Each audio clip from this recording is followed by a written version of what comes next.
Hypothesis testing का case one हम आज के लेक्चर में देख रहे हैं, जिसकी पहचान क्या होगी। सिंगल पॉपुलेशन के लिए हम करें और पहचान इसकी क्या होगी कि सिग्मा की वैल्यू नोन होगी, यानी कि इसमें हमने मीन को टेस्ट करना होगा और इसमें जो टेस्टिंग मेथड हम यूज करेंगे वो जेड टेस्ट होगा। ठीक है, तो अभी हम मैं आपको बताती हूँ। सबसे पहले मैं आपको ये बता देती हूँ कि हम कौन से चार केसेस हैं जो डिस्कस करने वाले हैं। आज के लेक्चर में हम सिर्फ पहला केस डिस्कस करेंगे और बाकी के केसेस हम नेक्स्ट लेक्चर में डिस्कस करेंगे। पहला केस हमारा होगा hypothesis testing for single population when sigma is known. Second case में क्या होगा, व्हेन सिग्मा इज अननोन। ठीक है, साथ साथ अब मैं आप लोगों को जब केसेस करवाऊंगी तो पहचान बताऊंगी कि कैसे पता चलेगा कि कौन सा केस है। ये hypothesis testing for single population when proportion is given, इनकी प्रोपोर्शन को टेस्ट करना होगा आपने। और फोर्थ केस में क्या होगा, ये सिंगल पॉपुलेशन की हम सारी बात करें, इसमें वेरिएंस को हमने टेस्ट करना होगा। तो सबसे पहले हम देख लेते हैं कि जनरल स्टेप्स कौन कौन से होंगे इन चारों केसेस के लिए जो हम हाइपोथेसिस टेस्टिंग में यूज करेंगे। सबसे पहला स्टेप ये होगा कि आपने नल हाइपोथेसिस और अल्टरनेट हाइपोथेसिस को बताना होगा कि क्या है नल हाइपोथेसिस, अल्टरनेट हाइपोथेसिस। ये भी जब क्वेश्चंस करेंगे तो मैं आपको उसमें से नल हाइपोथेसिस और अल्टरनेट हाइपोथेसिस बनाना बताऊंगी। फिर हम लेवल ऑफ सिग्निफिकेंस बताएंगे। उसके बाद हमने लेवल ऑफ सिग्निफिकेंस के अकॉर्डिंगली टेबल में से वैल्यू देखकर हम चूंकि पहला केस डिस्कस करेंगे अभी, तो जेड टेस्ट यूज करेंगे। तो जेड डिस्ट्रीब्यूशन यानी कि हमने जो नॉर्मल डिस्ट्रीब्यूशन का टेबल है वो यूज करेंगे, उसमें रिजेक्शन रीजन की वैल्यू डिसाइड करेंगे। रिजेक्शन रीजन की वैल्यू डिसाइड करने के बाद हम अपने टेस्ट स्टेटिस्टिक्स की वैल्यू फाइंड आउट करेंगे। वो अभी मैं बताती हूँ कि कौन से फॉर्मूले से हम कैलकुलेटेड वैल्यू फाइंड आउट करेंगे। और कैलकुलेटेड वैल्यू को फिर हम जो टेबल वाली वैल्यू है, जो रिजेक्शन रीजन आएगा उसके साथ कंपेयर करेंगे और उसके अकॉर्डिंगली फिर अपना कंक्लूजन बताएंगे कि इधर वी आर एक्सेप्टिंग और रिजेक्टिंग एच नॉट और नॉट। ठीक है, तो अब यहाँ पर हम सबसे पहले करते हैं केस वन। और केस वन के लिए मैं आपको बता देती हूँ कि जो कैलकुलेटेड वैल्यू है उसके लिए जो फॉर्मूला हम यूज करने वाले हैं वो कौन सा है, X bar minus mu divided by sigma upon under root N. ये फॉर्मूला है हमारे पास जेड कैलकुलेटेड का। जो जेड स्टेटिस्टिक्स की जो वैल्यू है वो हम इस तरीके से कैलकुलेट करेंगे। एक वैल्यू तो वो है जो अल्फा के अकॉर्डिंगली हम टेबल में से फाइंड आउट करेंगे। ठीक है, वो क्रिटिकल रीजन होगा हमारा, वो थ्रेशोल्ड बताएगा हमें। और जो कैलकुलेटेड, आप प्रीवियस लेक्चर्स मेरे देख लें तो आपको मेरी बात समझ में आ जाएगी कि मैं क्या कह रही हूँ। और कैलकुलेटेड वैल्यू जो है वो हम इस फॉर्मूले से कैलकुलेट करेंगे। तो हम एक क्वेश्चन देखते हैं। पहला ये कहते हैं कि रैंडम, अच्छा यहाँ पर मैं दो तरह के डिफरेंट क्वेश्चंस करवाऊंगी, एक वन टेल के लिए और एक टू टेल के लिए, ताकि दोनों आपको समझ में आ जाए। Random sample of 100 recorded deaths. Sample की बात हो रही है तो इसका मतलब है कि इस वक्त जो डेटा दिए सैंपल का डेटा है। 100 रिकॉर्डेड डेथ्स है तो एन की वैल्यू हमें दे दी है 100। ठीक है, in the United States during the past year showed an average life span of 71.8। Average value दी है और सैंपल की दी है तो एक्स बार है। एक्स सैंपल के मीन को हम एक्स बार से रिप्रेजेंट करते हैं। Assuming a population standard division, अब पॉपुलेशन की बात कर रहे हैं तो अब पॉपुलेशन का डेटा शुरू हो गया है। Standard division of 8.9, in population का स्टैंडर्ड डिवीजन सिग्मा है और 8.9 दिया है। ठीक है, और क्या कहते हैं कि does this seem to indicate that the mean life span is today is greater than 70 years, use 0.05 level of significance। अब यहाँ पे देखें, हमने मीन को टेस्ट करना है। जो टेस्टिंग के लिए जो हमें स्टेटमेंट दी है, जो हाइपोथेसिस दिया है, अपने क्वेश्चन में से हाइपोथेसिस बनाना है।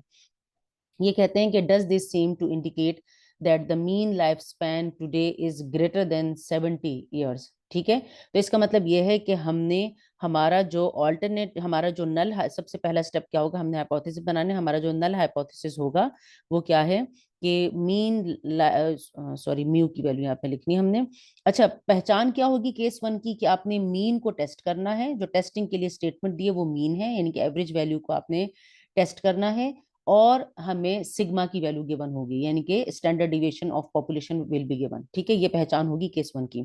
म्यू क्या है, कहते हैं कि ग्रेटर देन 70, ये ऑल्टरनेट हाइपोथेसिस है। तो हमारा जो नल हाइपोथेसिस होगा वो क्या होगा कि म्यू इज लेस देन और इक्वल टू 70 ईयर्स।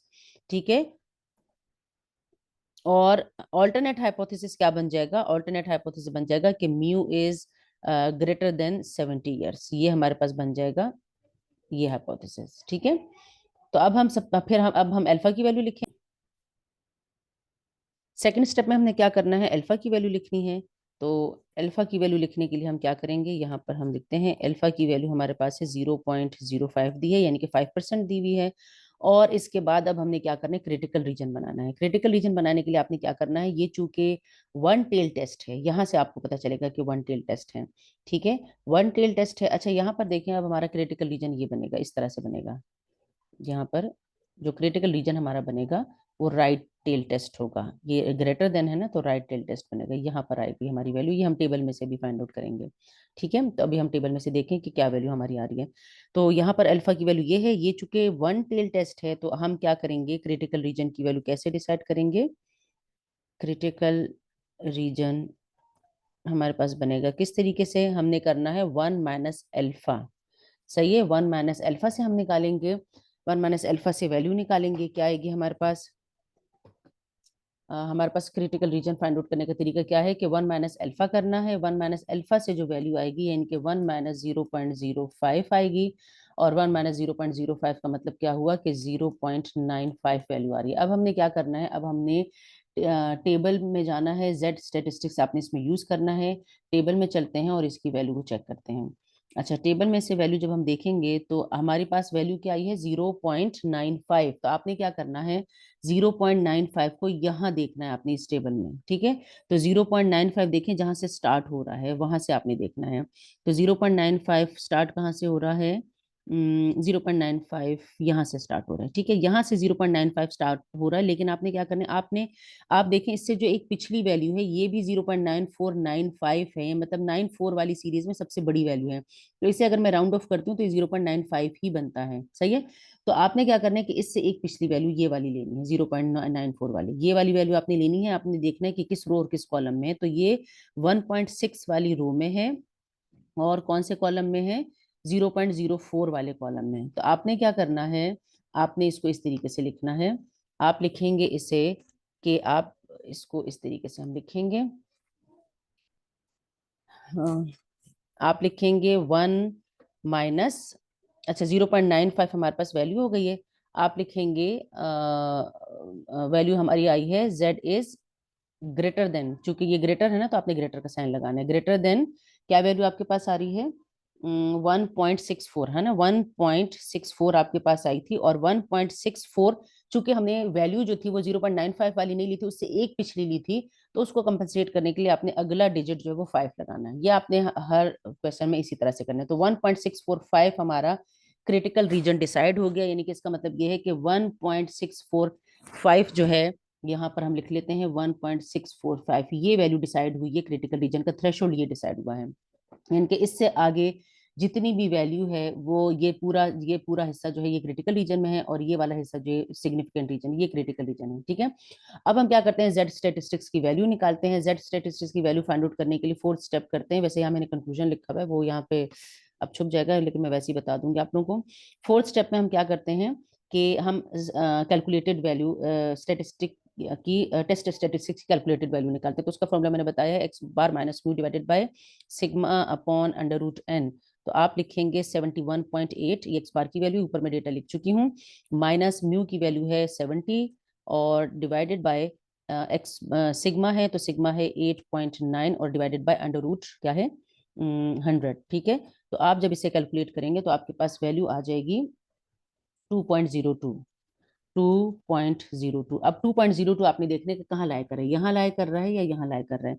तो 2.02 देखें 1.64 के बाद राइट साइड पर लाया कर रहा होगा। तो इसका मतलब ये है, ये देखें 2.02 जो है वो ग्रेटर देन है इस वैल्यू से, इस वैल्यू से उधर है।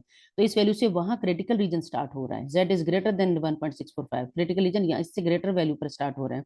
तो 1.645 से ग्रेटर वैल्यू आ गई हमारी, तो हम क्या कहेंगे, हमारा कंक्लूजन क्या होगा कि हमने, अब यहाँ कंक्लूजन लिखने की जगह नहीं है तो मैं आपको वैसे बता देती हूँ, हमारा फिफ्थ स्टेप में आपने कंक्लूजन लिखना है। कंक्लूजन क्या होगा कि आपने रिजेक्ट करना है, क्योंकि हमारी जो वैल्यू आई है टेस्ट स्टेटिस्टिक्स की वो क्रिटिकल रीजन में आ गई है, तो हमने एच नॉट को रिजेक्ट कर देना है और ऑल्टरनेट हाइपोथेसिस एक्सेप्ट हो जाएगा। और क्या कंक्लूजन लिखने, कंक्लूजन क्या निकलेगा, कंक्लूजन निकलेगा कि आपका जो यहाँ से आपने देखना है, यहीं पे जो आपने देखे, mean life span today is क्या है, greater than 70 years. Alternate hypothesis accept हो गया ना, तो आपने इसकी स्टेटमेंट आपने लिखनी है, ये एक्सेप्ट हो जाएगा, सही है। तो अब हम नेक्स्ट क्वेश्चन देखते हैं। नेक्स्ट क्वेश्चन जो है वो टू टेल टेस्ट का है, और टू टेल टेस्ट में जो है हमें क्या बता रहे हैं, किस तरह से हमें पता चलेगा टू टेल टेस्ट का। भी क्वेश्चन पढ़ते हैं, मैन्युफैक्चर ऑफ स्पोर्ट, और ये भी देखते हैं कि केस वन का कैसे पता चलेगा हमें। ये कहते हैं किसी स्पोर्ट इक्विपमेंट की बात हो रही है, has develop a new synthetic fishing line that the company claims has a mean breaking strength of 8 kilo. ये क्लेम बताया हुआ है इसका, ठीक है। Mean breaking strength of 8 kilograms with standard deviation of 0.5। ये हमें क्या दी वैल्यू दी है, ये हमें सैंपल की वैल्यू दी है, सॉरी पॉपुलेशन की वैल्यू दी। जब तक सैंपल की बात नहीं करें सैंपल की वैल्यू नहीं होगी, ठीक है। ये पॉपुलेशन की वैल्यू है। इसका मतलब ये है कि सिग्मा की वैल्यू आपको दी है 8 किलोग्राम्स, ठीक है। और सॉरी स्टैंडर्ड डिविएशन 0.5 है, ये सिग्मा की वैल्यू दी है 0.5 और म्यू दिया है 8 किलोग्राम्स। सही, ये वैल्यू दी है। क्या कहते हैं, test the hypothesis that mu is equal to 8 kilograms against the alternative hypothesis mu is not equal to 8 kilograms. सही है। इफ अ रैंडम सैंपल, अब सैंपल की बात करें, if a random sample 50 line, इसका मतलब है कि सैंपल की बता दी कि कितनी उसमें आउटकम्स हैं, 50 लाइंस हैं, is tested and found to have a mean breaking strength of 7.8 kilograms और x बार की वैल्यू दी है 7.8, ठीक है। अब आप इसका मतलब समझ रहे हैं कि मीन इन्होंने सैंपल लिया है 50 का एक पॉपुलेशन में से, उसका मीन आया 7.8। अब ये क्लेम ये करते हैं, ये क्लेम ये कर रहे हैं कि जो पॉपुलेशन का जो मीन है वो इक्वल टू 8 है, ये क्लेम है इनका। तो इसके अगेंस्ट हम ऑल्टरनेट हाइपोथेसिस लेंगे कि mu is not equal to 8, ठीक है। तो ये हमारा पहला स्टेप हो गया जिसमें हमने हाइपोथेसिस बता दिए। तो इस नॉट इक्वल से हमें पता चल रहा है कि ये टू टेल टेस्ट है, यानी कि ये बोथ साइड्स पर आएगा, इसकी दोनों टेल्स के ऊपर क्रिटिकल रीजन बनेगा। इस तरह से यहाँ भी बनेगा और यहाँ भी क्रिटिकल रीजन बनेगा। सही है। तो अभी हम देखते हैं कि हमारा क्रिटिकल रीजन क्या बनेगा। अब यहाँ पे ये कहते हैं कि use 0.01 as a level of significance, यानी कि सिग्मा की वैल्यू हो गई है 0.01। तो क्रिटिकल रीजन हम कैसे निकालेंगे, क्रिटिकल रीजन निकालने का तरीका क्या है कि हम ये चूंकि टू टेल टेस्ट है तो हम करेंगे 1 minus alpha upon 2। One tail test में 1 माइनस एल्फा किया था, टू टेल टेस्ट में 1 माइनस एल्फा अपॉन 2, क्योंकि टू टेल टेस्ट में जो है वो आधी वैल्यू अल्फा की एक साइड पर आएगी और हाफ वैल्यू अल्फा की दूसरी साइड पर आएगी, ठीक है। तो 1 माइनस एल्फा अपॉन 2 से क्या आ जाएगा, 1 माइनस 0.01 अपॉन 2, और इससे मेरे पास वैल्यू आ रही है 0.995, 0.995 ये वैल्यू मेरे पास आ रही है। अब 0.995 से जब मैं इसको टेबल में देखूंगी तो जेड स्टेटिस्टिक्स का टेबल है। जेड टेस्ट क्यों यूज कर रही हूँ मैं, क्योंकि मैंने मीन को टेस्ट करना है और क्या पहचान है, मीन को टेस्ट करना है और सिग्मा गिवन है, ये केस 1 है, ठीक है। तो अब मैं टेबल में देखती हूँ 0.995 को। तो 0.995 देखते हैं कि टेबल में कहाँ आता है। 0.995 से नीचे आएगा, तो यहाँ देखते हैं, ये रहा 0.995। देखिए यहाँ से स्टार्ट हो गया है 0.9, जहाँ से स्टार्ट हो रहा है वहां से हमने वैल्यू को शुरू करना है। 0.995 यहाँ से शुरू हो रहा है, यहाँ से, ठीक है, यहाँ से शुरू हो रहा है।